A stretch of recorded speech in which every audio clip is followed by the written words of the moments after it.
خواهری که در پراموی افیر میبروی خطا برای یک مرد فاسق خدا به خبر برهنه میکنی، من تو را برحذر میکنم، از الله میترسانم که خواهر عزیز مبادا غضب پروردگار دامنگیرت شوه، مبادا که الله پروردگار تو را در غضبش گرفتارت کنه و تو را شرمنده ای دنیا و بازار قیامتت بکنه. مبادا از دست همین فاسقا نوار برداری شوی. مبادا همین فاسقایی که با دو سخن خوبی آنها دو بار تعریفت میکنن، دو بار خرمته و مرمتت میکنن، تو برای اونها بدنی خط نشان میتی، شرمگاه تا صورت میگیری نشان میتی. مبادا از دست همینا تو نوار برداری شوی و اینترنت پر از نوارهای فحشای تو بشوه و تو را یک زنی فاحشه بشناسن. مبادا که با این کارهایی که میکنی آبروی خاندان تا، آبروی پدر و برادرات تا زیر پا بکنی. ایره تو فکر کردی خواهر عزیز؟ خواهر عزیز، این سخنی که پیامبر خدا صلی الله علیه و سلم برای شما میگه خوب اندیشه بکن. پیامبر خدا صلی الله علیه و سلم میفرمایند که بدترین زنان شما کسانی هستند که خود را به نمایش میگذارند. سبحان الله. خود را به نمایش میگذارند و مغرور و متکبر هستند.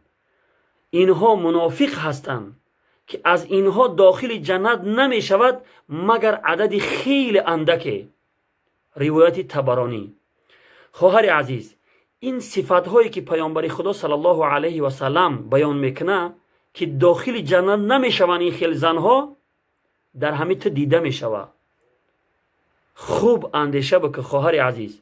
یکمش این که پیامبر خدا در این حدیثش میفرماید که زنهایی که خودشون به نمایش میگذارن، الان خواهر عزیز خودت به نمایش میگذاری.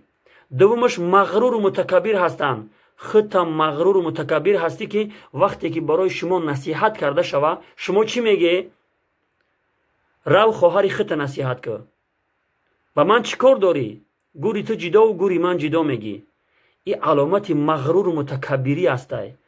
ورنه اگر انسان مغرور و متکبر نباشه وقتی که با اون نصیحت کرده میشوه خوب میگه، یگان کلمه زیادی نمیگه و وقتی که از برای او گفته میشه که از الله بترس چهره او دیگرگون میشوه، نه اینکه در جواب با 10 گپ دیگه جواب بتیه.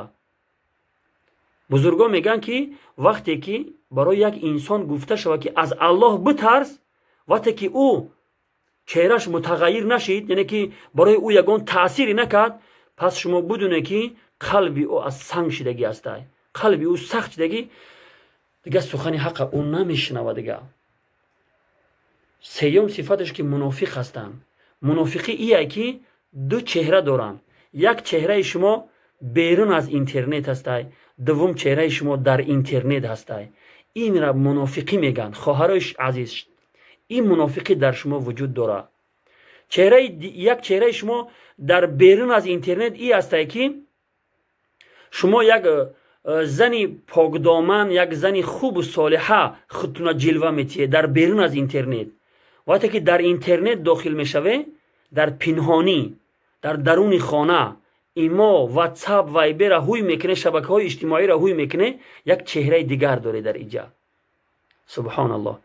همین چند صفتی که پیامبر خدا صلی الله علیه و سلم بیان کردن در همین شما وجود داره. این را شما خوب اندیشه بکنید خواهرای عزیز. پیامبر خدا صلی الله علیه و سلم فرمودند که چنین زنها داخل جنت نمیشوند مگر عدد خیلی اندکه. السلام علیکم و رحمت الله و برکاته.